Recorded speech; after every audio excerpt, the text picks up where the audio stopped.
I'm pretty sure that chain's not going to do it. It's so bright.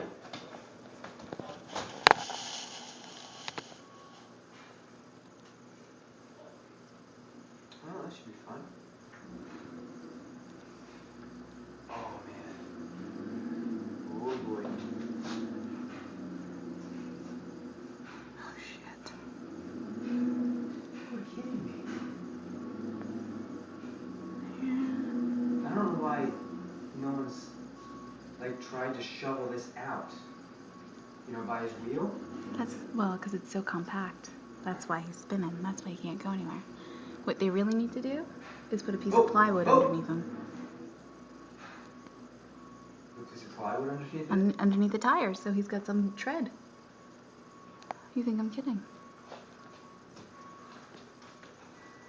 Look at this.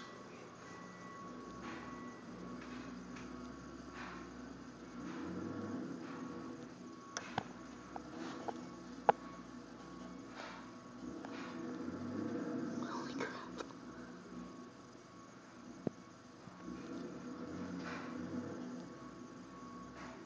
You got all the big toys and you're telling me a piece of plywood would do it? Whoa! You can't put the plow down. It's still spinning. Because he's not even on the road. No. He's up. Oh, there he goes. There he goes. Yay. Turn around. Yeah, turn around and come to our driveway, would you? Turn around and do our driveway. Because now he'll wave us like